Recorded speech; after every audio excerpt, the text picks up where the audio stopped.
You're listening to the Future Tech Health Podcast with Richard Jacobs. Until I reached age 40, I never realized the obvious, that we all have medical issues, or we at least have a family member or close relation that had, has, or will have them in the future. Medicine and biological systems are the final frontier. Until we've conquered death, figured out how life began, cured cancer, and understood our purpose in the universe, there's a heck of a lot to talk about when it comes to our health. Future Tech Health means I'll be covering futuristic topics that are actually already in clinical trials, or even starting to appear on shelves or by prescription, or available for your own use. We dive deep into stem cells, CRISPR-Cas9, the science of sleep, epigenetics, medical testing, cancer, ketogenic diets, stem cells, aging, regenerative medicine, and more. My goal for you, the listener, is to learn from these podcasts. You may very well learn something that may change the course of your life for the better, steer you towards a new career, or give you insight into addressing a serious medical problem. Remember, however, this podcast and its content is informational in nature only. No medical, tax, legal, financial, or psychological advice is being given. If you enjoy the podcast, please listen, subscribe, like, and share it with friends. Thank you. Hello, this is Richard Jacobs with the Future Tech and Future Tech Health Podcast. I have a returning guest, Dale Pfost, CEO of MicroBiome Therapeutics. I spoke to Dale a while ago, and I wanted to catch up with him. He was very knowledgeable about the microbiome in general and a good person to talk to. And it's an ongoing series that I'm doing on the microbiome. It's becoming more and more of an important thing, I believe, that'll hold the key to a whole bunch of ailments that people suffer from. Again, this is all my belief. The science seems to be supporting it. So I wanted to have him back. So Dale, thanks for being here. How are you doing? Very good. Thanks for having me back. Yeah, so tell me about MicroBiome Therapeutics. What's the premise of the company? So the field of the microbiome is one that encompasses a whole range of human health and actually animal health as well.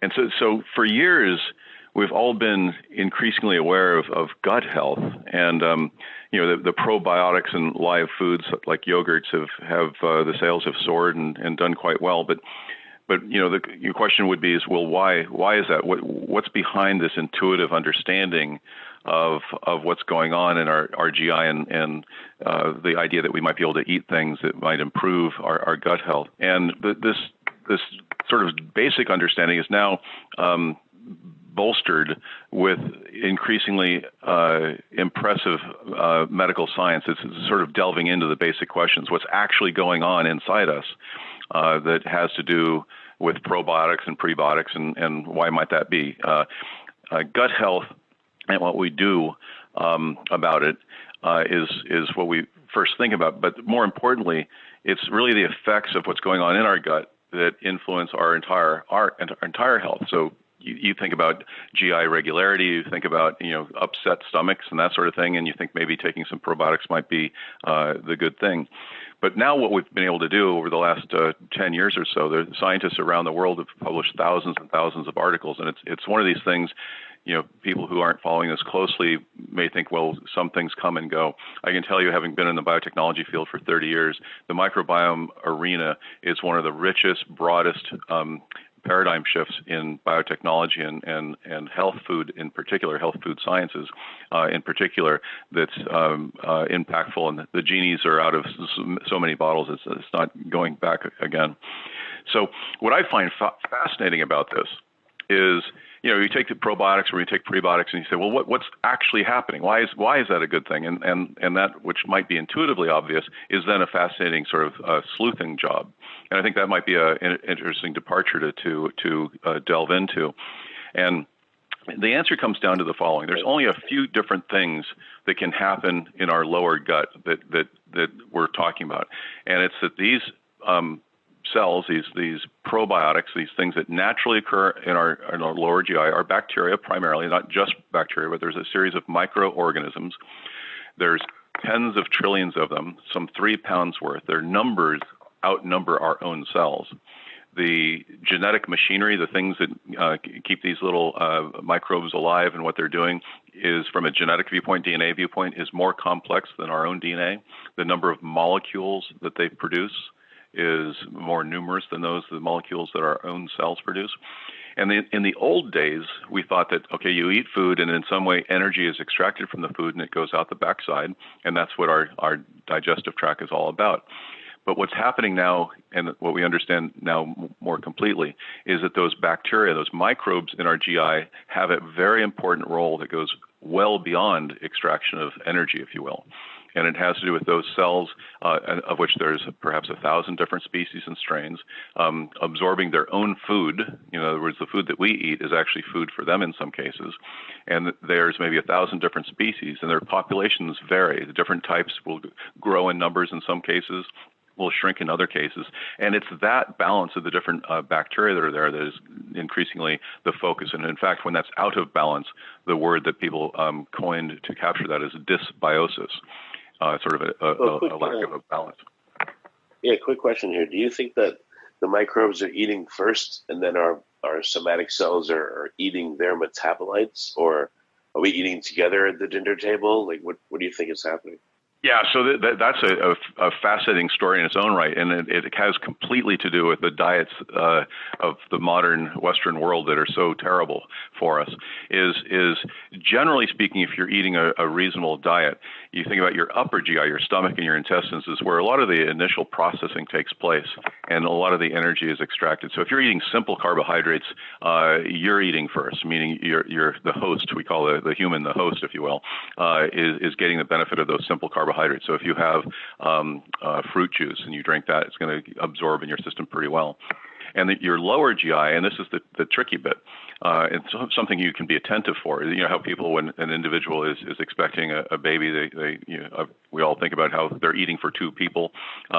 Well, we're eating for trillions of microbes, and when you're eating those simple carbohydrates, those microbes are not getting fed.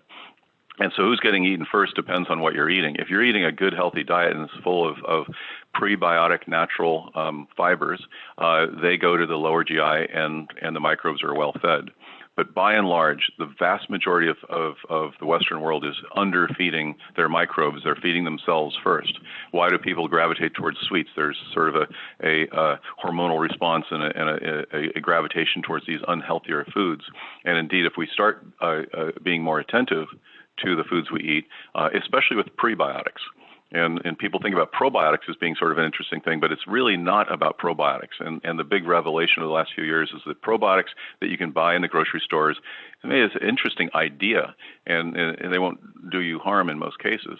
But it's really not getting to the root cause. That's the issue, is that your microbes in your lower GI are starving because our diets are terrible, or in some cases, you've taken antibiotics or other medicines that might destroy their numbers. The issue with probiotics. Quick question here before we go on. What do you think? So the microbes are there. They're there. They've found a niche that they want to just hang out in. They want to live. They want to keep their homeostasis. They want to eat and do what they do. So what is the consequence of us eating food that starves them out versus us eating food that helps them? When they, I'm anthropomorphizing, but do they take revenge? What do they do if they sense that the cells around them are getting food, but they're not, as opposed to them getting food? What do they have behaviors that come? Yeah, what happens under the normal condition is that there's a feedback control loop that exists.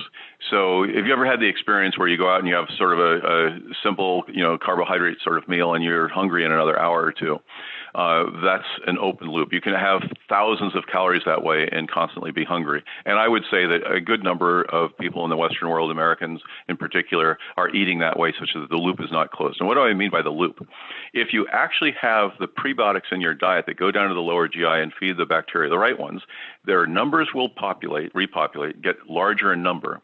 Now, you think that's what's going to happen with probiotics, and it's not the case. There's just not enough microbes in the probiotics. But by feeding them prebiotics, their numbers will repopulate to significant numbers. And this is the important part. They not only are repopulated, but they now are able to produce very important metabolites, the things that they produce. And the rough analogy is if you were imagining brewing beer, we're starving the yeast in the beer, and you need to feed the yeast so it can produce the alcohol. Now, it's sort of a bad analogy because we're not talking about alcohol here, but we are starving the microbes, and if we can get their numbers back up with prebiotics, and then also those prebiotics are used as the food stock, where the microbes down there will produce things like short-chain fatty acids. And it's those short-chain fatty acids that are sensed by our cells lining our gut, and those cells then release gut hormones. This is a well-elucidated sort of series of scientific experiments over the last 10 years or so, known as PYY, and there's other hormones like GLP-1. PYY is amongst the things that provide satiety. So there's a connection between our gut and our brain. If we feed those microbes in the lower GI with the fiber and the prebiotics that get down and feed those bacteria, they then produce short-chain fatty acids, which are then sensed by our cells or absorbed by our cells in the GI, that then produce gut hormones that then say, we're full now. We don't need to eat a lot. And that was one of the things that we did in our clinical trials. We did that experiment. There's a whole battery of questions you can ask people in clinical trials. They ask, how much do you think you can eat right now? How much do you want to eat right now? How much have you been eating? And there's been validation of these different questions in sort of a form of an instrument, if you will, that is used in a whole series of double-blinded, placebo-controlled, randomized trials, such as we've done with our product. And at the end of the 4-week period where people had been taking our product for 2 servings a day, and the product is called Biome Bliss, BIOME BLISS, Biome Bliss. Then when they've taken that 2 days, the last visit they came in and they were given this battery of instruments, and they didn't know if they had been taking the placebo or had been taking our product. And the measures of satiety, hunger control, were the thing that was clinically and statistically significant. So it was really important finding. If you were to have a healthy diet with 12 or 15 servings of fruit and vegetables a day with perhaps 30, 40 grams of prebiotics fiber, you would have a good diet and keep your microbes well fed, and that loop closed of the satiety hormones like PYY, satiety hormones, keeping your brain letting you know, I've had enough to eat, so I don't need to eat right now. And when you're eating simple carbohydrates, that's not happening, and you just go back. You'd have more pizza, you'd have more ice cream, you'd have more sugary stuff, and it just never stops. It's a spiral that gets out of control. Okay, well, we'll get to the Biome Bliss in more detail in a minute. I said probably one other question. How much do we rely on the production of short-chain fatty acids and other metabolites by our bacteria? How many processes rely on that, do you believe? Yeah, it's a huge absence when you're not taking prebiotics and fiber. So if your diets are off, which something like 85% of the American diet is substantially short of prebiotic fibers, then yeah, the absence of the short chain fatty acids is the issue. You're generally not eating short chain fatty acids. They don't generally, if you were to find a way of eating them, they wouldn't get down there. And you need to have those short-chain fatty acids released, in this case by microbes, in the lower GI. So it's really an important aspect. Just like you might think of taking vitamin C as an important thing for life, well, having short-chain fatty acids, although you could feed yourself sugar for a lifetime, it would be too short perhaps. But we really need to be able to get the microbes to help you. And so you frequently think the microbes are there just for the ride. They're definitely not there for the ride. We have evolved as a species. Mammals have evolved as a group of species in conjunction with the microbes that they carry. And the microbes that we carry are essential for us to have healthy and full lives. How much do you think that they'll exert their influence if not fed? I mean, it seems like they'll make us hungry. From what I've read and seen, they'll make us irritable. They'll drive us towards eating a lot more food than we otherwise would if we eat the wrong food. But how else do they exert their influence if they're not cared for? Yeah, one of the expressions that people use in this field is, if you don't feed your microbes, the microbes will feed on you. And a lot of people will relate to the phrase leaky gut, but also all the other indications that are gut-related, IBS, IBD, leaky gut, also many immune disorders where there is a more systemic response to immune imbalance can actually stem from the gut. And what happens is, as we, especially for those of us that eat simple carbs too much, perhaps, or go through peculiar diets, the microbes that are down there, they like to eat carbohydrates, and the carbohydrates they like to eat are prebiotics. there's other carbohydrates in and around them. And the carbohydrates that are there are the mucus layer that lines the large intestines. So you imagine that it's a tube. It's a mucus-covered membrane all the way from your mouth and your nose all the way to the backside. And importantly, in that large intestines, where there's the vast majority of the microbes in our entire body, lots of important things are taking place. The number one place, the highest interaction between your immune system and the outside world that informs the immune system's response to the outside world is taking place actually inside the gut. You say, well, that sounds like the inside.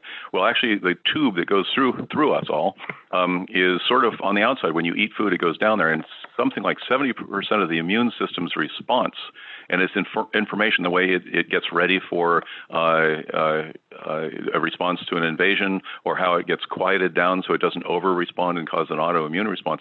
A lot of that tuning across a very broad spectrum of potential pathogens and things that ought not to be considered pathogens is calibrated finely in the gut by the things that we eat and the bacteria that grow there. So what happens if we don't feed them? Well, it's actually a lot of bad things that happen. One, I mentioned earlier, which is your hunger goes out of control. Two is the bacteria start eating away at the mucosal lining. What happens then is which bacteria are still there will have an too large of an influence and too much interaction with the immune cells inside our body. And so they could be having an exaggerated response, and you could perhaps have the immune system within the body then overreact and actually have an autoimmune response in other parts of the body. So one of the things that we did when physician was using our product with a patient with psoriasis, and it's just an open label. It was one patient, but they found that the skin measures of the psoriasis level were much improved. And we're not making claims to that effect because that's more of a therapeutic claim, but it's just indicating that the connection between the downside of the microbes actually attacking and eating the mucosal layer if you don't feed them well. So one of the things that we did in our product was add beta-glucan. And beta-glucan is sort of a decoy, if you will. It's a substrate. It's a foodstuff that the microbes eat. It's also mucosally adherent, and it helps provide a growth substrate for the good microbes that would otherwise just be settling into the mucosal layer and playing nice in order to keep the bad actors from eating the mucosal layer and actually causing this disruption that I mentioned. So it's really important to recognize that there is a substantial downside beyond just overeating. If you know the word leaky gut, then you know what I'm talking about. If you know IBS and IBD, if you know other autoimmune disorders, these are things that now people are increasingly studying the impact and the role of the gut microbiome and those indications. So, for instance, leaky gut, IBD, etc., it sounds like what's happening is the person's eating foods that are selecting for bacteria that would attack them, that would eat their mucosal lining, starving the bacteria that would protect them and provide normal functioning for the host. All at the same time. That can be part of it. It's actually by not feeding the good guys, and so in balance, what you said is right. But the way I think about it is that if you this is a competitive environment in the microbe world down there, and if you're feeding them the good stuff, then the good guys are producing good molecules, and there's homeostasis and there's not dysbiosis. If you're not feeding them, then the competitive stresses means that they're going to do something to survive, and amongst the things that they do is start to consume the mucus, and the mucus layer is a protective layering sheath that's in the tube of our GI, our intestines, and that's a very bad thing to start. And what you'd like to do is to not have that start. Or if you've had that problem already, is then start feeding them very carefully an increasing amount of prebiotic fiber. Unfortunately, this is one of the things that's fascinating about this space is if you say the word fiber to people, maybe half the people would hear the word roughage when you say the word fiber. And if they had a stomach upset, they'd say, oh, I don't want fiber because I understand that causes issues. I have an issue with my lower intestine, so I don't want that roughage stuff. And unfortunately, it's exactly the wrong thing. Another thing I hear sometimes is that, oh, there's some flatulence, I have some gas, and you hear the word bloating as if it's some dread disease. guess what? That activity down in the lower GI is actually necessary to feed. And so if we make the wrong corrections in our diet, we'll actually be exacerbating dramatically those issues that are causing the problem in the first place. And unfortunately, the medical community, sometimes the last ones to learn about how to change things. And that's now the microbiome is becoming understood by at least registered dietitians. Naturopathic physicians are getting it, and MDs are also. But I think it's important to recognize it's really a healthy diet providing the prebiotics to the lower GI that is going to keep us out of the trouble. So are any microbes good or bad, or they're both? It just depends on if they're fed and cared for or not. Yeah, well, one of the expressions that is used in the field, it's not who's there, it's what they're doing. And that just is to help counteract the idea that there's good actors and bad actors.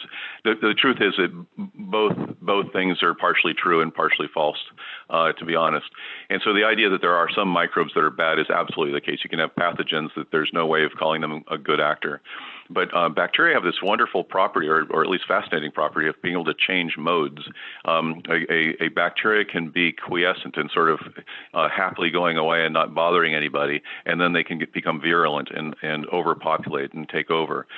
There can be microbes that produce a sort of a slime substance, and we'll be looking to establish a place to harbor themselves in the future. They can have quorum sensing, which is a way of communicating with each other, sending out factors that would indicate to members of their own species that they're at a critical mass, and so they should now move somewhere else. So there is a lot of communication and modality where they switch from mode A to mode B to mode C. But by and large, when it comes down to the simpler sort of modeling here, it's the microbes that we focus on that produce short-chain fatty acids. And short-chain fatty acids are at the heart of so many of the things that we were just talking about, that it's an easy first focus, if you will, for this field. Whereas the field started thinking about probiotics, that was an okay way to get people's brains in the game and thinking about this. But really the next stage is to bolster the production of short-chain fatty acids to protect the mucosal layer from the erosion that takes place and the thinning that takes place through our bad diets. And when you have focused on that, then these bad actors, the real ones, the guys that are always bad, have a hard time competing because all the good ones are outnumbering and outcompeting the bad ones. And so it's a matter of feeding the good ones to produce the good stuff. And there's several species, dozens, if not many hundreds of good species that, if well fed, will actually remain prevalent. One of the aspects of good and bad is a interesting subject. It's the diversity. And one of the measures that one can look at these days with next generation sequencing of DNA, you go and you look at poop samples, and you can measure in the poop of individuals, you can look at the number of different species. And by and large, the more diverse the bacteria in an individual's GI, the healthier the individual. And so sometimes when people collapse their diets, as we get older, sometimes our appetite goes away, and older people may decrease the numbers of different types of food they eat because it's just simpler and they don't have the appetite to go more broadly. And what happens then is the collapse of the number of species to a number that's too low. And generally speaking, it's groups of bacteria working together with each other that are better able to stave off or to outcompete with those that are the bad actors. And so there can be a plurality of species that work in a cooperative fashion where the metabolites of some feed as the substrates to others, and they work in sort of a guild to produce good molecules and to keep away the bad actors. Okay, well, a couple questions in there. So earlier on you talked about flatulence and bloating as not necessarily being bad. Why do those things happen, and what does it mean? I know it's not just one thing, but what could it mean if those things are happening? So when we've had bad diets for a long time, and one of the things we focused on is what I would think of as a bottleneck substrate. What's that? It's a food type that we don't eat enough of. And one of the broad food types that we don't eat enough of are a form of prebiotic. Not all prebiotics are actually fiber. There's a new class of prebiotics that are not fiber, and those are important to look at because they're scarce, rare, substrates, foods that some of our microbes need, and a broad class of those is called polyphenols. Have you ever heard about how red wine might be a good thing to drink? It might be good for you. It's not the alcohol in red wine; it's the red content, which are polyphenols, antioxidants. And some of these antioxidants, which people like to think about taking, they believe that those antioxidants are working throughout our body in some ways, and that may be true. The antioxidants, these polyphenols that I'm talking about, are actually working inside the gut and actually are being eaten by the bacteria. So one of the things we focused on is if you eat fiber, some of the simpler fibers are good for you. They produce short chain fatty acids, as I described before. But those microbes, in addition to producing the short chain fatty acids, which is a good thing, they also produce hydrogen gas as a natural byproduct. Just like if you were brewing, beer, the yeast would produce alcohol and CO2. So in this case, the bacteria that I'm talking about are eating the things like inulin, which is a simple fiber, and producing short-chain fatty acids, which is the good news, and the bad news is they're producing hydrogen gas. The worst news is that hydrogen gas, interestingly, is then cross-fed into other microbes, other species of microbes that eat that hydrogen along with other substrates and produce hydrogen sulfide. Not good. Or other ones that eat the hydrogen gas produced by the first set along with other substrates and produce hydrogen sulfide. Methane. And methane. So methane and hydrogen sulfide are known to correlate and associate with obesity and diabetes. So whether or not that's causal or associated, either way, it was seen as being an unfortunate byproduct of eating the simpler fiber. So what we did, back to the polyphenols, what we did was we added the polyphenols to our product because it bolsters yet another group of bacteria that then outcompete to eat up the hydrogen. And instead of producing noxious gases like hydrogen sulfide and methane, they produce even more short-chain fatty acids. So it's actually a very clever, and it's the first in class of a new generation of prebiotics. It's a group of prebiotics working together almost as if they were a consortia, sort of a well-coordinated group of prebiotics to feed different species of bacteria in a different way in order to optimize the production of these good things, short-chain fatty acids, while decreasing the production of these bad things, hydrogen gas, methane, and hydrogen sulfide. And it was the first time this has been done in history, and it was why we believe that we got such a good signal on controlling the blood sugar, a mealtime blood sugar, and also providing a satiety or a hunger control. Yeah, it's very, very smart. All right, I'm getting closer. Still got a few more questions, but it's getting there. I guess I thought of a funny thing is that, we all have pets that we can't get rid of, and our pets are our microbes, and just like they say for dogs, you don't give them people food. I mean, our microbes, you don't give them people food. You want to give them microbe food. So I wonder if that would be a funny analogy to tell people. Yeah. Interestingly, in the animal world, there's also issues of bad diets, and you imagine the diversity of diets for a lot of pets, for example, is very, very narrow, and a lot of agricultural animals, the same thing. And so people are now recognizing the diversity, and so we've actually our product actually is safe for animals to eat. Blueberries are a good thing. Some things you don't want to provide to animals, but you bring up the animal. There's a whole world of people now researching agricultural microbiome subjects. The microbiome subject isn't just limited to humans; it's also plants. Right. So, all right. So, I'm sorry I've been teasing around it. You just have so much great info. So, Biome Bliss, the goal is to help the person select for the right microbes and to help those microbes proliferate and do all the things they need to do in that person's body to keep them healthy. So, the goals are what? Satiety and what else? What are the goals of Biome Bliss? Yeah, when we first designed the product, it was actually meant to help control blood sugars at a healthy level. And that was the number one aim of our product, and it succeeded. As we launched the product, it was the other measure that we took, which was the hunger control, which ended up being the more popular one. Something like 70 or 80% of Americans are either currently or recently on a diet. And amongst the things you could worry about with a diet, obviously, is your insatiable appetite. And that unsatiable part is the part we're addressing. I mean, how many of us have tried to lose weight and you lose weight for a while and then you put it back on? Well, why do you put it back on? So it's a matter of hunger control.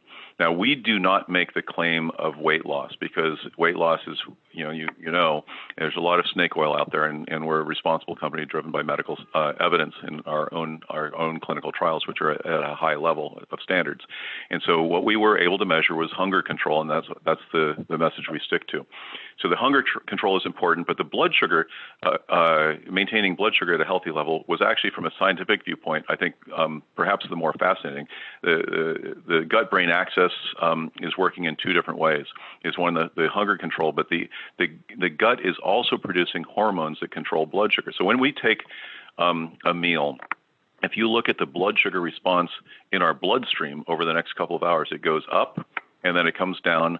And if you eat a sugary meal, it goes quite far up, and then it takes some time to come back down again. That glycemic response, and people talk about how different foods have different glycemic response, and we should keep, not take a lot of foods that have a high glycemic response.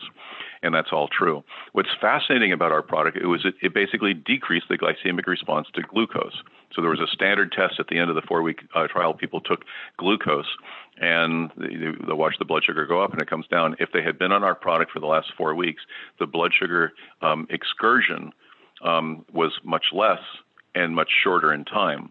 That basically gave a lower glycemic response, even though it was the standard dose of glucose that was part of this test. So translated into everyday life, what that means, and this was the effect the day after they had taken our product. It's not the response to our product I'm talking about. It's the response to having taken our product for 4 weeks leading up to this test. So what that translates to people's lives that have been taking our product is that the food that were eating, typically, let's say you have a piece of pecan pie, that pecan pie would have had a glycemic response. It would have been lower if you had been also taking our product for the previous several weeks. And that is because of the hormone, in this case the GLP-1, has the effect of changing the gastric emptying rate, and it also has to do with the blood sugar control. And so blood sugar control is at the heart of a lot of things, and we do not make any we don't make claims that our product is treating or addressing diseases at all. That's not what our product is intended to do. But when we look at what a healthy diet represents, those hormonal signals are in balance and keeping us healthy. And so if you don't have these things in your diet, if you're not having 12 or 14 servings of fruits and vegetables per day, then this is an easy way to get that same sort of signaling going. And what we've done, and it took quite a bit of effort, our product is very low in calories. So when you take a full serving of our product, it would have been 380 calories of fruit and vegetables. It's a big pile of, sort of like a big salad with fruit in it, if you will. And those things are from oats. They're from agave, which could be Jerusalem artichokes also as another source, and also blueberries. So you imagine 380 calories of those three things sitting on your plate. It would take you minutes to prepare and minutes to eat, and it would have had 380 calories. What we've done is taken the prebiotics portion of those things, including those non-fiber prebiotics, those polyphenols, and extracted the sugar and set that aside, and only taken the healthy parts and made it into a very flavorful and nice drink that people enjoy taking. So let's face it, a lot of people are going to eat their cheeseburgers and have their French fries, and you might not change that right away. And we frequently think about our diets as those things we feel guilty about eating, and that's fine. We can always have that guilt if you want to. Right. But it's also, more times than not, about the good things you're not eating. So how do you have a person that's eating a cheeseburger and French fries then also have what would have been a 380 calorie pile of fruits and vegetables, except in this case it's only 60 calories. And so that's what it's almost like a milkshake, if you will. It's something that they would like to have. And then at least by getting the person up and running, you're not going to convince a lot of people eating those cheeseburgers and French fries to now have this huge salad. It's just not going to happen. But can you have this smoothie mix? Sure, they're game for that. Do that for a few weeks, then we can start addressing maybe decreasing the calories on the other side. So it's an on-ramp to good eating. We're not arguing that people should have this product for the rest of their lives. That's not the point. The point is a lot of us are out of control. Our hunger is insatiable. How do you get that under control? How do you start helping people get on? And after a few months on Biome Bliss, then we would hope that people can start introducing more fruits and vegetables to their diet, more fiber to their diet, and actually then start to decrease those bad things and decrease the overall caloric intake that would actually then allow them to improve their health and perhaps keep them healthier longer in their lives than otherwise might be the case. In your clinical trials, what kind of cohorts did you have? Did you try to control for diet? Perhaps like you had a group eating the standard American diet and another group that was eating, let's say very low carb, low sugar, still using the Biome Bliss. Have you done that? No, so those sorts of trials are interesting, and as you can imagine, we've had a lot of brainstorming sessions on which trials we'd like to do. But when we were first designing these first trials, trial design is a very intensive activity. You want to control for variables in some cases, and you want to allow for normal behavior, if you will. So one of the aspects of our cohorts was to have people with elevated BMIs, so they were individuals that were carrying more weight than they wanted to, and that also meant that their blood sugar was sort of varying from being normal to higher levels of fasting blood glucose, and that was sort of the selection criteria. But during the course of the clinical trial itself, because there's placebo takers and there's product takers and you don't know who's who, you basically encourage them to continue doing their daily routine and being attentive to their health and whatnot. Don't do anything, we're asking them just to carry on with what they're doing. You don't want to have weird variables coming in to influence the results. You want to have as clean and honest results as you possibly can. And so that's what we did. And subsequently, what we found, so we also picked up regularity, which was one that we thought was going to come out, but people, it's the most boring of our three claims. We say that we help control hunger, which is the most popular. We help blood sugar, which is important for a lot of people that are worrying about blood sugar. But the regularity, we found the demographics of 60-year-old people and older who have constipation issues, occasional constipation or actually occasional diarrhea, they take our product. And gosh, it makes a ton of sense. You have issues with occasional constipation or occasional diarrhea. Guess what? The microbiome has something to do with that. What a surprise. And so this first became apparent to us when there was individuals that were taking metformin that had diarrhea from taking that product. And when that happens, they don't like to keep on taking their product. So we ended up doing a clinical trial with 100% of the people that enrolled in that trial were individuals that had issues with metformin. They took metformin and had diarrhea, occasional diarrhea. And so we had a cohort of patients with placebo and those with ours, and they went through the process in a double-blind, placebo-controlled, randomized trial, and came out that, lo and behold, the tolerability index was much improved by taking our product.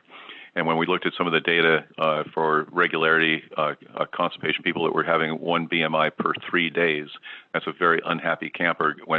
Many of them became 1 per day, which made them happy campers. So we've had a lot of customers that we've spoken with, and they've convinced us that once they try this and they go from that 1 bowel movement every 3 days to once a day, they're very, very loyal. And so we've had a lot of customers coming back for 3, 4, 5, 6, 7 orders. Now, the fascinating thing is those were the 3 that we focused on in our clinical trial. But the fascinating thing is now that we've been in thousands of people have come back and told us what their findings are. And, this is anecdotal and it's not rigorous science as of yet, but these are hints of what's to come in this field of the microbiome. We've had people report that their sleep is improved, that their dream states are improved, that their moods are improved, that their energy levels are higher.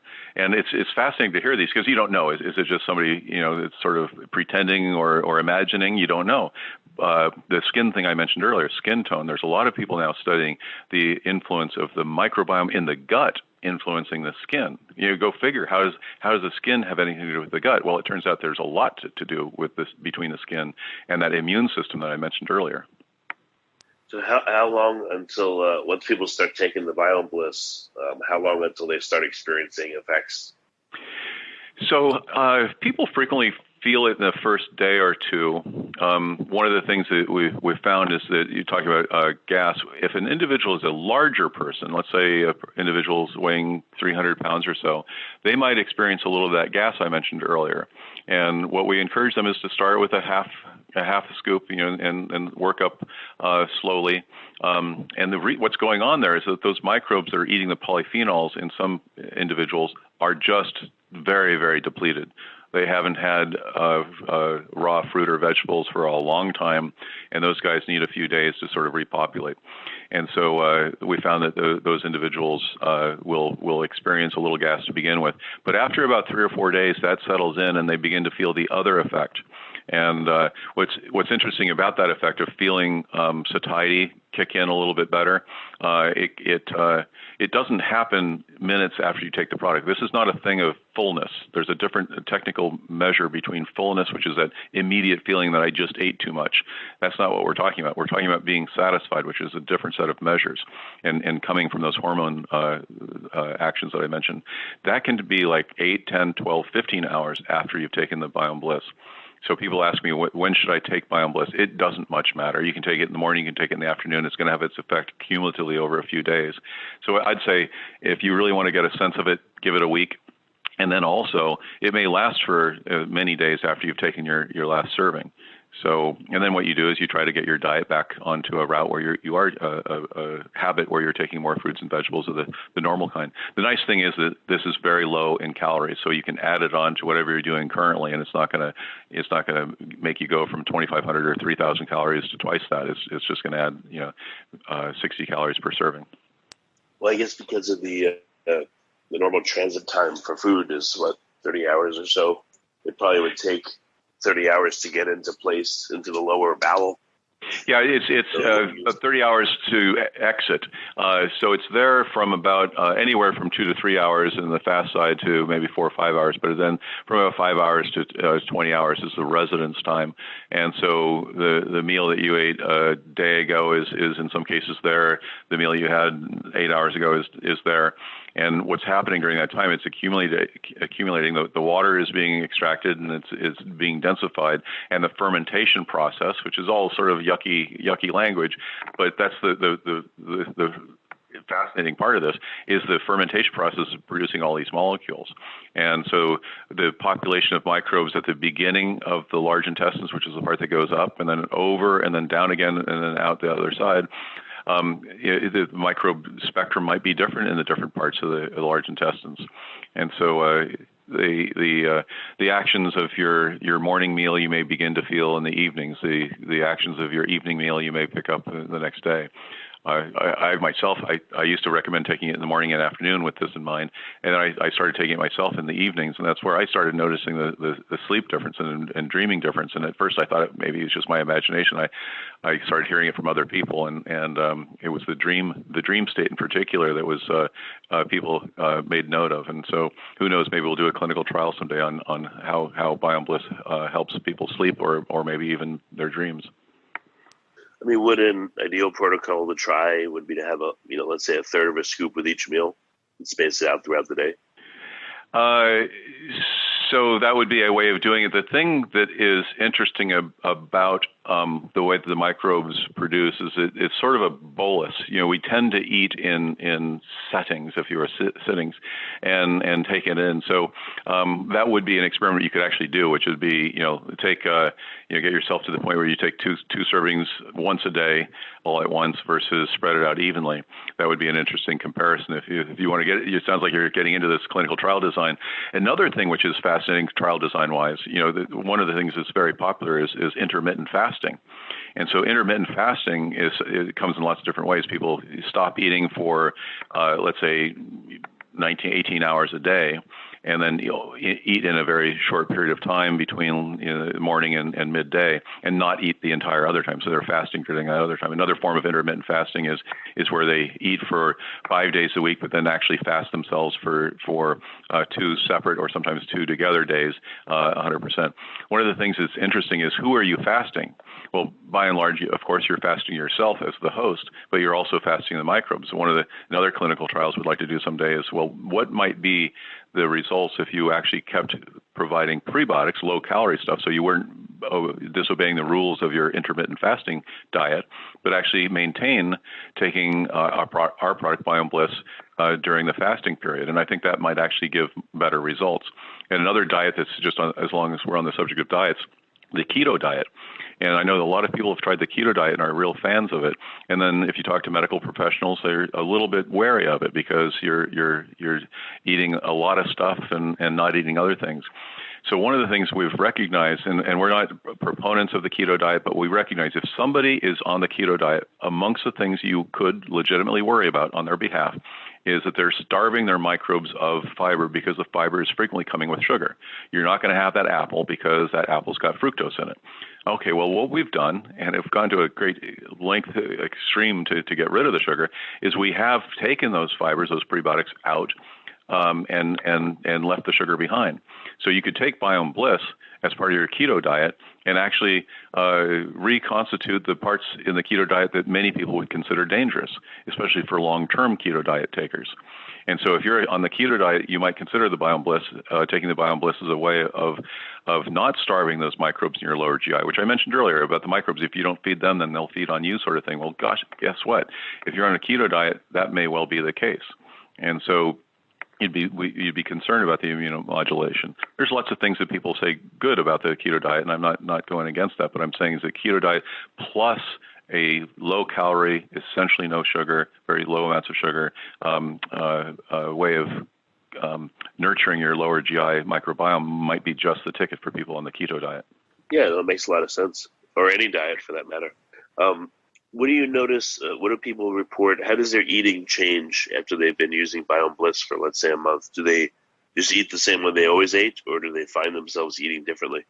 Well, we did a exhaustive customer survey and started having in-depth interviews just to see things like that, and people would mention like they used to occasionally, and people when you ask people about food things, there's a threshold at which point they stop misspeaking or lying and start telling you the truth.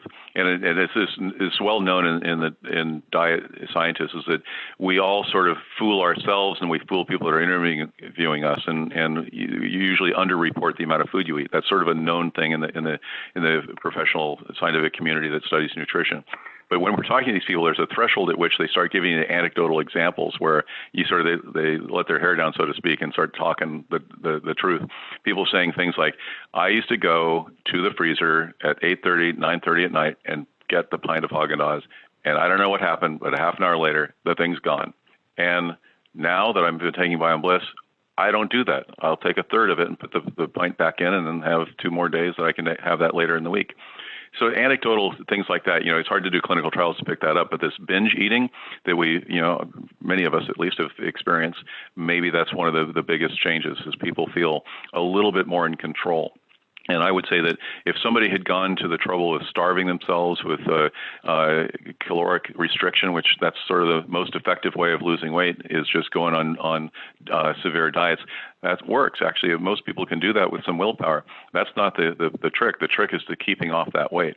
And so at that point, I'd say that hunger control is one of the things that is probably the most cited when we interview people in depth after they've had our product or purchased it 2 or 3 times. Is the number one reason why people keep on coming back, is that it changes their desire to go back and have overconsumption of sweet things. Yeah, that's great. So is Biome Bliss now commercially available, or what stage are you at? Yeah, so we've been selling the product, and it's selling online. So it's biombliss.com. Biome is B-I-O-M-E, and Bliss, B-L-I-S-S. Biome Bliss, and you can also buy it on Amazon. We've made a couple of changes to the product since I was on your show last. We notice that there's many people out in the community that don't like soy for various reasons associated with their health, and so we had a very, very small amount of soy in our product previously just to help it mix. We've taken the soy out, so our Biome Bliss is now soy-free. We have also introduced a smaller canister so people can give it a try at a more convenient price, and that's really helped. So both those things, there's about 10% of the people that were soy wary, and so those people don't have to be wary anymore. They can try Biome Bliss, and also you can get in at a very attractive price. We found people are coming back 2nd, 3rd, and 4th times increasingly so the repeat purchases are going up. That's great. Okay. Well, excellent. Well, Dale, it's always great to talk to you. You're super knowledgeable about all this stuff, well spoken.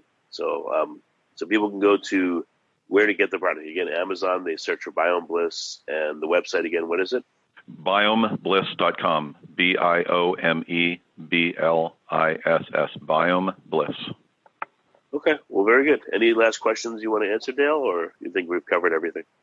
Well, if you give Biome Bliss a try, I would love to hear from you, because these things I mentioned as sort of anecdotal findings, the more people that let us know what they're experiencing, we may very well do a clinical trial, and maybe you'd want to be part of it. It's just sort of, we're sort of science geeks, we're biome geeks, and we also believe that this sort of insight can do a lot of good for health in our society, and Lord knows we need that. So if you want to be part of that citizen scientist sort of thing, let us know how you're experiencing Biome Bliss. Definitely. Well, Dale, thank you for coming very much. Thank you. Appreciate it.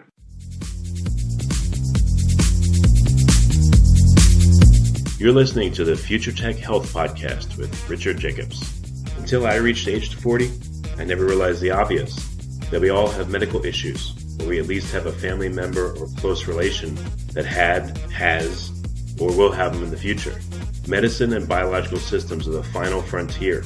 Until we've conquered death, figured out how life began, cured cancer, and understood our purpose in the universe, there's a heck of a lot to talk about when it comes to our health. Future Tech Health means I'll be covering futuristic topics that are actually already in clinical trials, or even starting to appear on shelves or by prescription, or available for your own use. We dive deep into stem cells, CRISPR-Cas9, the science of sleep, epigenetics, medical testing, cancer, ketogenic diets, stem cells, aging, regenerative medicine, and more. My goal for you, the listener, is to learn from these podcasts. You may very well learn something that may change the course of your life for the better, steer you towards a new career, or give you insight into addressing a serious medical problem. Remember, however, this podcast and its content is informational in nature only. No medical, tax, legal, financial, or psychological advice is being given. If you enjoy the podcast, please listen, subscribe, like, and share it with friends. Thank you.